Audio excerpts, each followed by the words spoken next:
All right. Good morning, guys. Good morning. Good morning. This Wednesday today, going live a little later than usual. Uh, and as usual, it's because of internet issues here. Okay. So, how are you? If you are on, you're watching this on a recording, please say hi. Uh, please do say hi. And if you're live here, hey, good morning, man. Thank you for hanging out with me. And today I want to talk about therapy expectations. And this might be like, you might think, hey, dude, Ming, you've been talking about this for a long time. What's different this time? Well, actually, I wanted to talk about basically uh, what a parent should do and what a parent should think in terms of having a therapy. Okay. So, first off, I want to start with a story. I'm from Hong Kong, and working as a therapist in Hong Kong. Let's talk about money first, okay? Like a lot of parents say, "Hey, man, you earn enough with the price that you charge and stuff, right?" And I just want to be very real here. Yes, it might be a little more expensive than what you usually get, right? But what I'm accustomed to in my home country is that we charge around $100 USD per hour. And if you factor in that you don't work that many hours a day, you cannot see that many kids or clients or students, whatever you like to call them, every day. It's not a lot. All right. So let's get that out of the way first. And the second thing that I wanted to talk about is, now that we're on the subject of money, let's talk about culture. Okay. So I've been working in Asia. In China, in Hong Kong, in Indonesia now, and I've been actually in touch with different types of parents, right? And actually, I was offered to work in China for the salary wasn't that handsome, but at the same time, because I had colleagues and also people who used to work with me, they actually told me that now they work in China. Well, I've got like a friend in Shanghai and also a friend in Beijing. And what they tell me is that you can earn a lot of money in one consultation. We're talking about like a few $1,000s or USD per week, right? And that's ludicrous because as a therapist, it's just difficult to have that type of money. So you might ask, okay, so give me a sec, okay? Let me change something on the phone. All right. Let me get this done. All right. Now we're back. Because I'm also streaming on Facebook. All right. So whilst Facebook is trying to reconnect, I'm going to keep on talking on YouTube. So that is a lot of money. Is that something that I want? Probably not. And the reason why, and the main topic is actually the expectations of therapy there are very different. Okay. And the feeling of you being a therapist there is totally different. So as you would know, or you don't know, in Hong Kong, more and more mainland Chinese people are going to Hong Kong to ask for services. And this includes speech therapy. Okay. This does include speech therapy. And why this is important, I want to talk to you about, is there's a difference in culture. And I feel like it's the speech therapists or the therapists, their responsibility to actually tell parents about this. And that's why I'm doing this video. All right. So when the mainland Chinese people, the parents were coming down to Hong Kong to ask for sort of a service, they didn't see us in the way that we see ourselves, right? They didn't understand what we were. They thought we were doctors, right? They thought we were miracle workers. Hallelujah. They thought that we would like do anything for money as well, because this was our job. And back home in China, maybe that if you give enough money, you will get the results you want, right? And maybe in Indonesia too, I don't know. Okay. And what happened was that in my first ever job, a lot of therapists, including me, kept getting offers to go to mainland China as a private tutor, right? To go up there, it wasn't that far away. It was like around 1 to 2 hours of commute, and they would give us money, a lot, and also a place to live and food. So with all that money, why did people say no, including myself? Well, it's the lack of respect, number one, and it's the lack of understanding. And number three is the mentality is not correct. And why would I say something like that? I mean, like usually I'm trying to encourage parents, right? I'm trying to tell them, hey man, it's okay. Look, I've been through this many times with other parents. You just need to listen to me and try to do what I tell you to do, right? Just try. And the reason is because a lot of times the expectations are wrong, okay? And what I mean by wrong exactly is that these parents would come to us and tell us that, hey, let's add more time. Let's add more money. I'll give you more money. I'll give you more whatever. Please help my child. And they would beg you. And the reason why I'm saying this, one of the parents would know, is because, one of my students actually teach other students as well. So it's like they keep on getting asked to do something, to add more time, to add whatever. And I don't like it. Okay. So yeah. So what do you do? Because, these parents, obviously, maybe I'm talking to you right now. Maybe I'm talking to a friend of yours. Maybe it's you never heard of this before, but parents do beg you a lot. They say, hey, once they see a little results, or even if they don't, they see you as like a means to an end, right? And then they think that, oh no, I need to ask this person to be with me for a long period of time in order for my child to succeed. And in their minds, they're thinking, what are they thinking? They're thinking, okay, finally, my child is going to catch up, right? And they don't understand the huge gap that is in between what they think and where they want to go. In their minds, they're still thinking the child is going to university. So one of those mainland Chinese mothers are like, hey, Ming, they don't call me Ming, right? Obviously, because they're Chinese. They need to speak a little higher of me. They call me like a doctor or something, which I'm not. I've told them multiple times, right? So, and then they would ask me, come on, I would please come and help my child. That's what they would say. Please help the child of our family.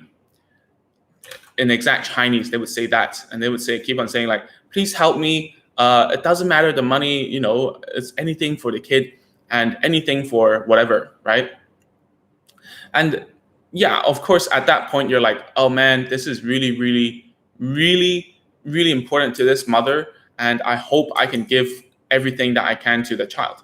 But now that I've worked in this field for quite some time now, I believe that, when the mother asks for something like that, it's rather selfish. And they're right to be selfish, but therapists and teachers are also serving other students, right? If you take someone else's time, it means that, someone else loses time, right? If you get more time from a person, someone else, somewhere, like time doesn't like just create in the universe, right? That's what makes us human. We don't have enough time, right? So if you take more time from like someone like me or someone else or a therapist, it means that someone else is going to have to sacrifice that time. Maybe it's the family, maybe it's other children, maybe it's like, other work and other projects, whatever. So when a parent is asking this, a lot of times they are not thinking, right? They are in like help mode. They're like asking for stuff. And this is where you need to, or if your friend is like this, or if you're a therapist, you're watching this, or if you're a parent who thinks this way, this is where you have to stop and let the therapist tell you what the expectations of therapy is, right? What is the expectation? Expectation is that therapy isn't to teach content. I'm not there. The therapist isn't there to drill in the content. We're not going to like teach to learn language, right? We're not learning like A, B, C, D, E, F, G. We're not trying to drill that content into you. It's not more equals better. What therapy is that we teach the child some strategies, a way of learning, so that when they try to go back to school, they would use those skills to learn more themselves, right? So they're learning strategies. They are not learning the content. Okay, this is what, this is what parents don't understand. We're not teaching the stuff. We're teaching them the how. Okay, let me give you an example. So for example, when you see me talk about like the open palm, right? Which, I mean, if you're watching this and you probably know that I like to talk about the open palm like gestures, right? So what is the strategy, the thing that we're doing here is that they need to use gestures to communicate, right? Once they know that the gestures to communicate, they will absorb more gestures in everyday life because that's become a strategy of them communicating and learning, right? So by adding more gestures in one go, let me say that I'm trying to stuff like 10 gestures into a child in one session. That isn't going to work because what I'm working on is letting them know that gestures work, not that they have to use 10 gestures, if you know what I'm saying, okay? You have to understand that, all right? If you try right now, if you're like using flashcards to drill words into your child right now, you need to understand why people frown upon it, meaning they don't like it that much, including myself, because you are not teaching a way of learning. You're teaching the content, okay? You're teaching the vocab, which is a very school way. And I don't blame anyone because I was brought up that way, right? I was brought up to memorize the timetable, like the times table, like the multiplication. In Chinese, we have a song for it. How crazy is that? But no one ever taught you how to think in a way that what multiplication really is. You just have to memorize it. That's why we never really, that's why people just stop when it comes to like abstract math, right? Because it's too hard to understand the underlying stuff. So what we're teaching in therapy is the underlying principles, right? When a child doesn't know how to use sound to communicate, we teach them to imitate sounds so that they pick up more sounds and they imitate more, and then they know how to trial and error like a normal human being would do, okay? There are some skills that they're lacking of, and we're trying to fill it in for them, okay? So when it comes to these expectations, when parents say that kind of stuff, the first reaction for me, at least, is to say that, hey, listen up. It's not that if you add more sessions with me, it's going to help a lot, okay? If you say that, hey, how about ABA therapy? ABA, I thought like every day. I thought it was every day. Yes, ABA is more like route teaching. Like you need to keep on teaching something, right? And you don't really think about the strategy behind it. So what is it that boggles a lot of what I mean by boggle is like makes like parents unsure about is like, hey, isn't more equals better? And you've heard me say before, I also said like less is better, even when you're talking to your child. So what can you do? The first thing you should think about is to absorb as many like therapy techniques, what works, and then replicate it at home, all right? And I've said this many times because expectation shouldn't be to add more with your therapist, right? Number one, that would be expensive. Number two, that's not time efficient, okay? Not time efficient for the child and yourself and also the therapist. What you should do instead is to see what the therapist is doing. So you need to think about like the therapist as someone who is trying out things that will work or not work. They trial and error until we find a way that works for a child. Once we find that it works for the child, you have to keep on doing it for the child. And you say, oh yeah, just let the therapist do it like as many times as possible, or the teacher to do it as many times as possible. Yes, that's great. But how many hours can you afford a therapist, a teacher to come over? Maybe you can do it for like the whole day. Yeah, but what about when that person leaves?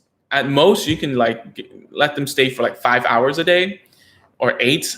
I don't know if you're totally like you're hiring full time, right?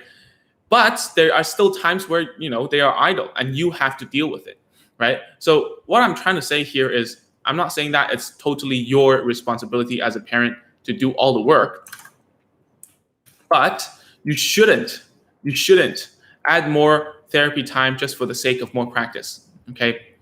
And I really I do turn down a lot of these requests as a guy who is working. And is this my only source of income? Not okay, right? Yeah, I have other stuff going on, which is online, like stuff like here. But it all revolves around therapy, right? So why do I say no? It's not because I don't like the money. I would love to be paid That's something that is because I'm doing what I like and I'm getting paid, I'm happy, right? But does it mean that I will say yes to every opportunity? No.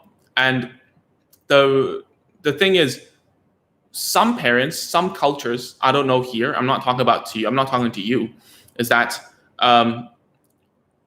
if I have the money, why not I just keep on asking for more, right? And why don't you say yes? Because you also do this for a living. So that's the total reverse of actually how it actually works. Okay. How therapy works, how we think is that we want to get rid of you. Okay. That is our KPI. That's our key performance indicator. How fast can I let go of a student, right? Not how many times they come back. That would be very businessy, right?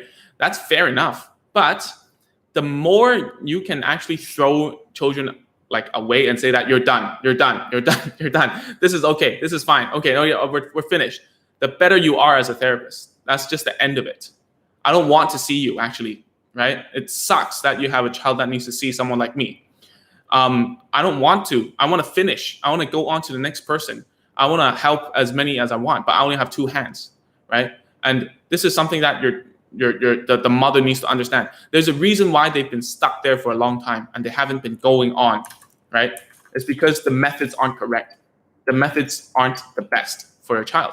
And therefore, you need someone to help you try. And that's the therapist's job, right? And after you try, if you go back to those ways, how you communicate with your child at home, then, the ratio is how much. I'm asking you, like, let's say that you go to a therapist for like an hour a week, or maybe like 3 times a week, the most, right? 3 times a week or 4 times a week. That's what, 6 hours? If you do like, wait, let me get my math correct. 4 times 2 is 8. Yeah, there you go. Like 8 hours versus the whole week, which is 7 times 7, 49 hours. Wait, I'm totally getting this totally wrong. All right. 7 times 24, that's at least 100 something hours, right? So you see, the ratio is very small. How much of an impact can a person have with so limited time? I had too much coffee, sorry. And you expect that someone can change a child's life in those few hours without like practicing what is working, what is not? Well, the answer is obviously no. And there's studies talking about like parental involvement. There's a bunch of children who were around like 1 to 2. I'll try to link it if you want to. Just PM me, I'll find it for you. And like there's a bunch of children. There's 2 bunch of children. Like 2 of them are 2 bunches. Oh my God, what am I doing? It's like 2 bunches of children. Both of them are around like 1 to 2 years old, right?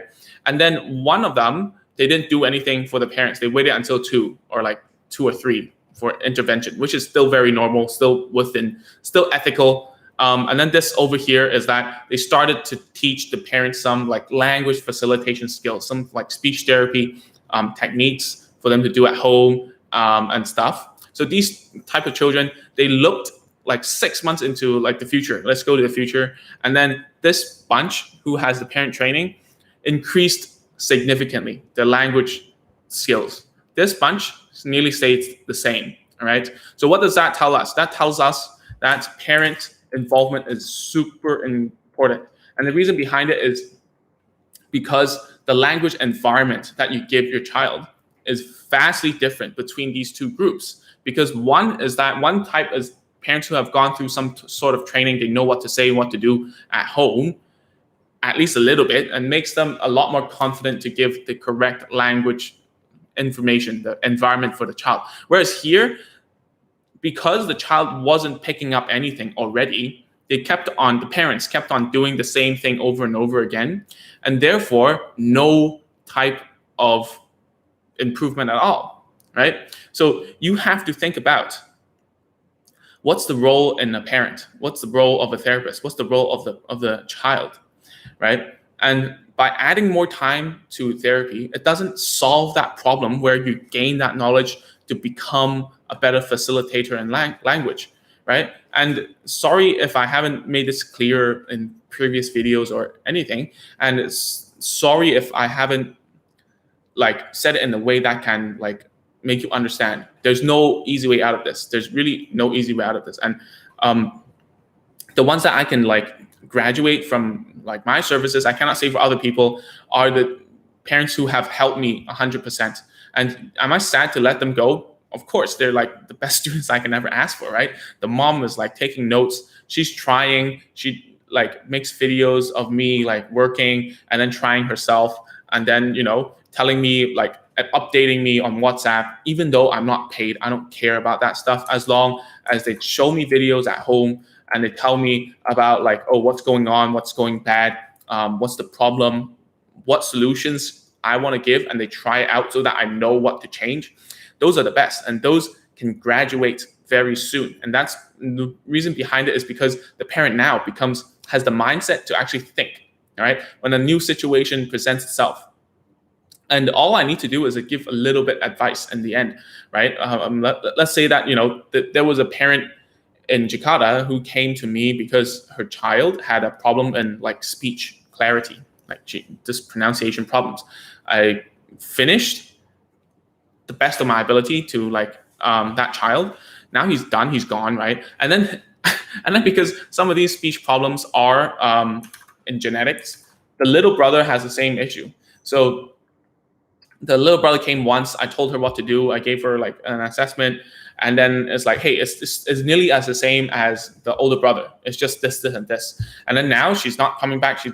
I haven't heard from her. And the last time I checked with her, she was like, oh yeah, it's already getting a lot better, right? And that's because she's gone through those hoops, right? She's jumped through those. She has listened. I'm not saying I'm the best therapist out there. I'm totally not.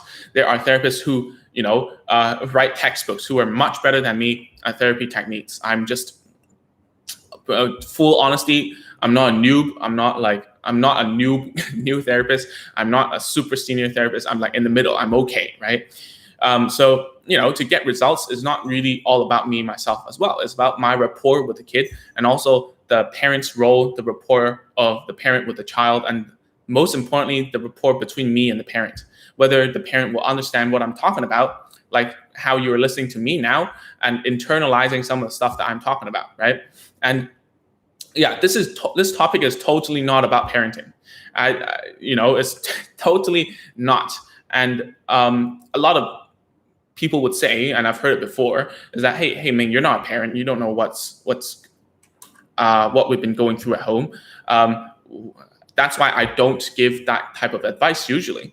What I would tell you to do is to actually set your expectations correctly, because this is a long fight, right? If you're watching this and you've been like watching like many of the videos of me or other therapists or whatever, and doing like online learning about speech delay or ASD or whatever, then you need to understand that this is for the long run, and people can help, I can help, but to an extent that I cannot live with you, right? To an extent that you need to change your mindset now, because mainstream education will not help your child. It probably cannot help your child in many cases.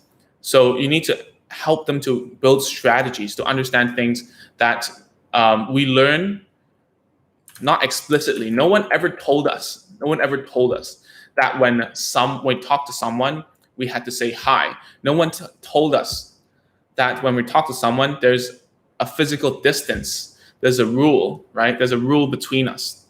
That's like that.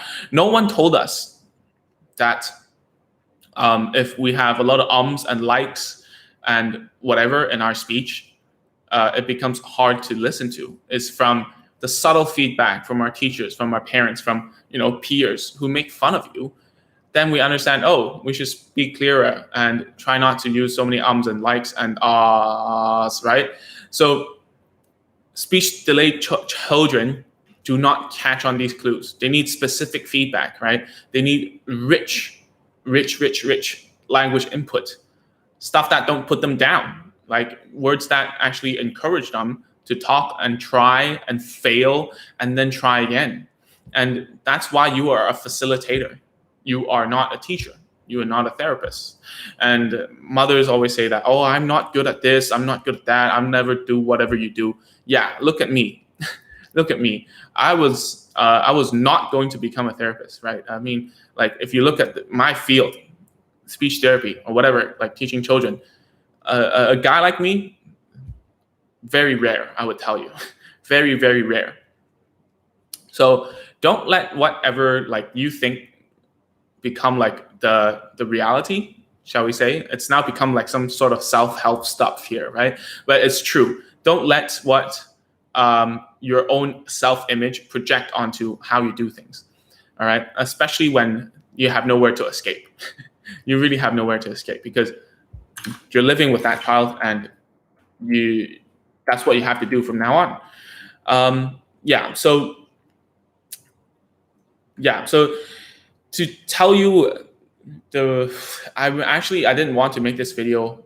I've actually made this type of video before, right? But I'm more explicit about how I feel about things and how I feel that parents and therapists should have, what kind of relationship they have.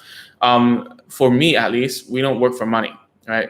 We do work for money, like we do get your money. We're very happy to receive your money, but we don't work to become rich. I mean, like, this is totally unscalable. Like me with a child, how many children do I need to do? That sounded wrong. Let me try again. How many children do I need to work with until I become a millionaire? The answer is nearly infinity, right? It's just impossible, right? So if you think about that, then do not try to chances are, if you're working with me already, you already know this, right? But if you're going to with another therapist, do not try to like push those values on like someone who works with special needs children. Okay, I just feel like sometimes I do get complaints from other therapists saying, "Oh, the parents are trying to like twist our neck," tell me to travel to their place every day, and then and it feels very dispensive. Like I forgot the word suddenly. It feels very like pushed around a lot, right? So please do treat therapists with respect. That's number one. Treat yourself with respect. Be brave, be courageous about what you can do with your child. Because, as I said from the study, right, parent involvement is number one. If you don't have parent involvement, no matter what they do, they can fly, they can like hold a speech, they can do whatever, they can like, I don't know, inside the clinic room, they can do anything. Back home, they're the same again. No point. Absolutely no point. And that's my cat. Stop it. Good. All right. There's absolutely no point. Your child can come to me in my room, listen nicely, learn to say words, learn how to read and write. And back home, they're the same. Then what's the point, right? What is the point? I have a client who nowadays I do go to her place, and that's because of the virus, that we both stay safe, and also that she is having a huge problem of regression, right? Of the child becoming worse in terms of speech and language, basically. And so I went to her place because at my place, she would always listen to me. That kid, he would always listen to me. He was like a little kitten, right? He would listen to everything I say. But back at home, he was a tiger. So I only went there to show the mother what was possible, right? And now finally, the kid is like listening to the mom, and everything's back to okay at home. No more tantrums, no more throwing fits. After I showed the mom, and also like giving me as like a cue, telling them that okay, like you listen to me, you also listen to mom. That's a package, right? So now they kind of understand a little bit more. All right. So parent involvement is number one, right? It doesn't matter, and you can also look at those, like if you don't even like sit into like a therapy, you really don't sit into any type of therapy, or they don't let you, it's going to be very difficult for you to like understand how to do anything at home with your child. So what happens a lot is that the parents say that, hey, look, this is the session notes from another therapy I went to. I look at it and it's like, well, it sounds like it writes that your child can do everything that you said he couldn't do. Meaning, like, how's this possible, right? And you're not inside to see if it's correct or not. You're not inside to learn if the therapist has found a good way to teach your child or not. So therefore, at home, you're not going to have the same results. It's just as simple as that, right? So another analogy is that, if you're going to a gym, right, like fitness, you would preferably, if you have a personal trainer, he would push you very hard, right? But whereas if you try to do it yourself at home, you will never push yourself as hard as he can ever push you, or you can never push yourself. So therefore, what you need to do is to slowly incorporate your life, not to push yourself like crazy, to screw up your life rhythm, shall we say. It should be like building habits should be a small habit at a time, small changes at a time. So of course, the easiest way out for a parent, for a therapist, for anyone, is to pay someone else money. Take out your credit card, your debit card, your cash, give it to someone and ask them to solve it for you, right? And the easiest way is to put your child somewhere and leave them there and just walk out of the room as well. So what I'm telling you to do, and I know there are therapy centers that don't let you do that, but if given the chance, do walk into the therapy room, okay? It means a lot to the therapist. It means that you're committed. And if you do want to ask for more, it would make more sense for the therapist to say yes if you've always been there, listened, and tried everything that the therapist said.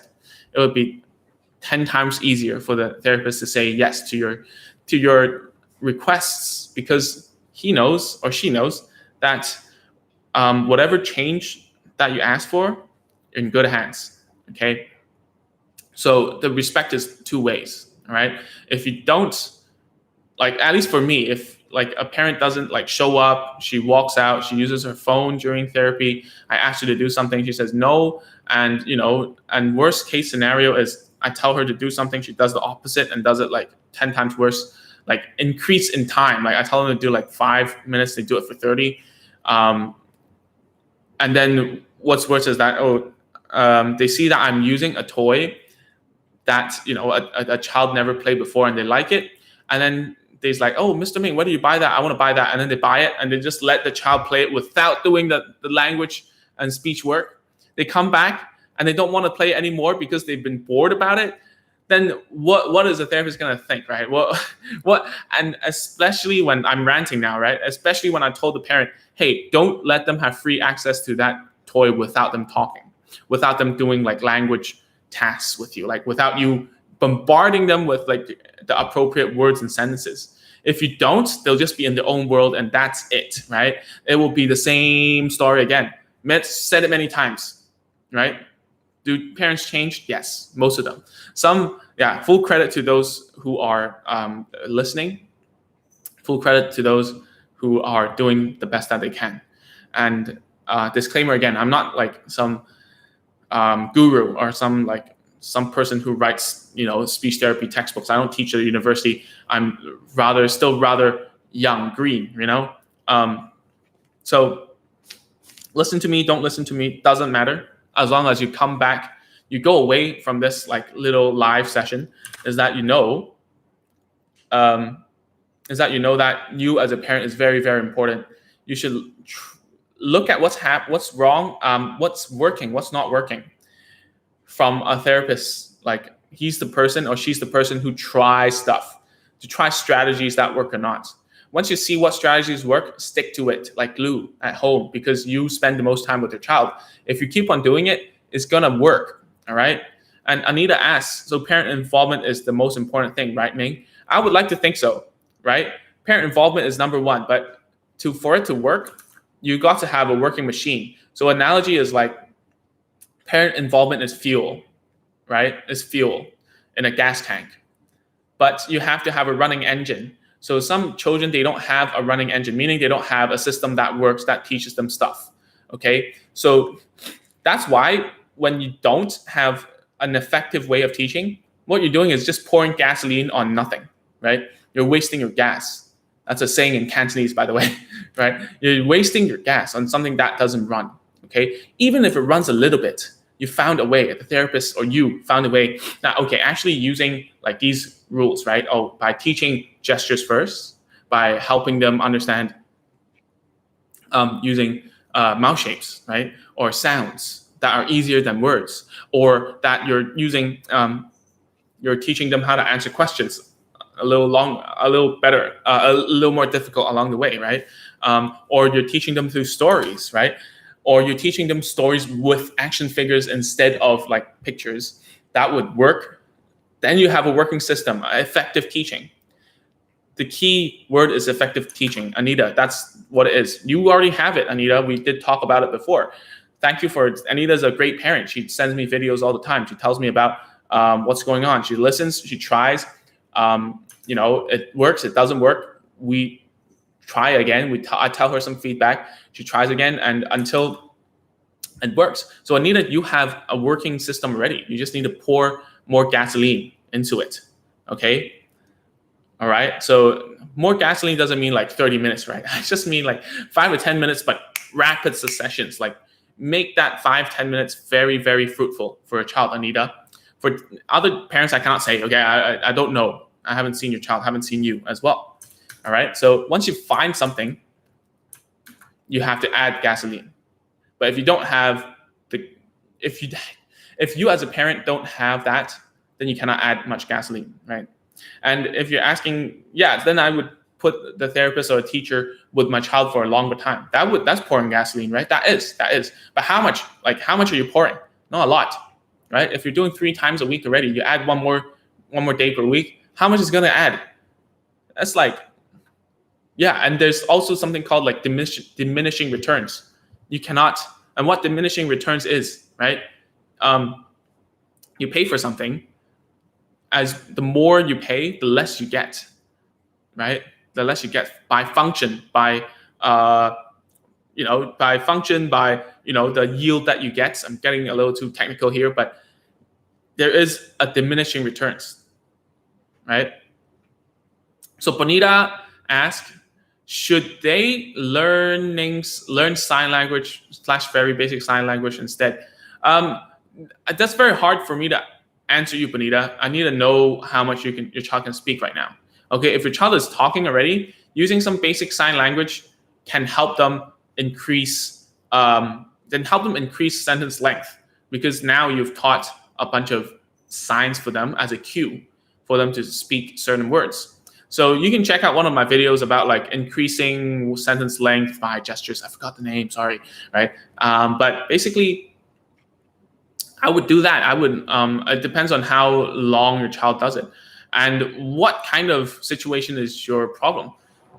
Is it a speech problem? Is it a language problem? I don't know. So there's this dude on Facebook who does like apraxia. He's an adult now.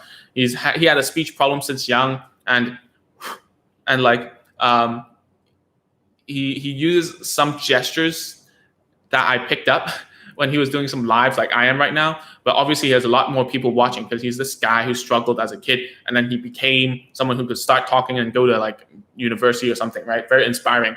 But that aside, what I want to talk about is gestures help a lot, even for speech. So what he does is like whenever he does the S sound, you can see his hand going like that at the background. So he's trying to cue himself.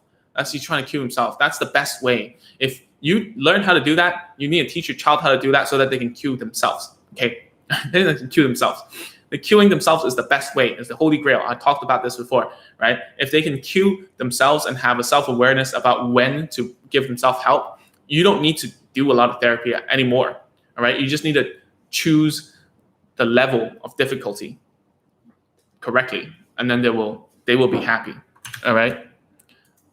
Yeah. So that's pretty much all I wanted to cover today. And this was sparked because I feel like parents are asking more and more when something works, and there is a glimmer of hope, right? Because that's what we do, what we're selling, right? In a very businessy type of conversation, is that what we're selling to parents isn't it's the service. The highest thing we're selling is also not the results. Obviously, the results are also cool, right? Of your child talking, but what we're selling is hope, because a lot of times the parents they don't see any type of hope, right? They're trying to get some type of type of satisfaction, expectation that their child would become something that they want to be. At the end of the day, it's selfish of us to think what we want for the child, but it's also very natural for a mother, for a father to think that way. Okay, so at the end of the day, I understand, because what we're selling as a teacher, as a therapist, or whatever you like to call it, is hope that, my child is gonna catch up, or improve, right? And yeah, when we do say that, when we do give hope, whether we want to or not, we're just doing our job. Parents want more of it, because, to be honest, it's like a dopamine hit, right? It's what I mean by dopamine hit is like, it feels good. It feels good finally. Oh, it's finally my child's turn. I got it. This is it. I gotta add more sessions. I gotta give this, this therapist everything, like pull them over into my world and make him or her like the person that, helps me out of this situation. But what this becomes a blinding light, right? For parents, they don't understand that to get to the next level, they need your help. The child needs your help. What got you here won't get you there. That's very important for you to understand, right? The first few sessions, I'm doing like simple vowels. Do you believe that I will keep on doing simple vowels until they start talking? No, right? You got to keep on increasing the levels. And when they're here, they need a lot of help from you. It's not just from me. Obviously, I did talk about children improve in stepwise fashion, right? What that means is they get an inspiration, they get an insight, boom, they literally just overnight, they know how to do something, and then they plateau again, and then boom, again, right? So how do you have those inspirations for a child? You have to help out. You have to keep on trying different things. You cannot rely totally on the therapist. Obviously, do rely on us, right? We really like that, but don't overly rely on us and believe that you cannot do any work. As I did talk about, you guys are better than me. You as a teacher, miles better than I am, right? You get what I mean, right? Miles better than I am, because you have more time, you're more emotionally invested, you will do whatever it takes. For me, it might be a passion, it might be an interest, it also is a job. I also need it for my, for living, but doesn't mean I'm on the same level of commitment as you are. You understand what I'm saying? So hopefully you understand, after I've been talking for like 40 something minutes about this topic of expectations. Your expectations, to sum it up, should be that therapy is a way to give you a road to how to get there, right? Someone will help you trial and error. Someone will tell you what your child can and cannot do, and then come up with a plan to make sure that they go there, okay? But parent involvement is very important. Now, parent involvement is like gasoline, as I did talk about before. When you pour gasoline onto a fire, it explodes. But if there's no fire, there's no engine that works, you don't have a way to teach effectively, you're just wasting your energy and gas. All right. So therefore, you need a speech therapist, whatever therapist, to help you. Hi, Amisha. To actually build that systematic way of teaching, effective teaching. In the end, that's what it is. That's what we do, right? And then parent involvement, pouring gasoline on it, that works, because now that you have a system running, all you need to do is to keep doing it until you hit another plateau. And then you need to reevaluate, change the system, and go up to the next level. That's pretty much what therapy is, all right? And in a high level kind of, a process to think about it, okay? So with that said, thank you so much for hanging out with me this morning. Please do drop down in the comments whatever you'd like to ask me. You can say hi, email me or something. It's ming@agentsofspeech.com, and I'll be doing another live on Friday morning, and probably like that. Maybe I will actually do it on Instagram instead. I don't know. You tell me where you hang out, okay? So thank you so much. And also, if you haven't joined my Instagram, it's mingfeng.speech. So you just search for it and just follow me there, okay? So see you guys on Friday morning, and that's all I wanted to share today. Bye.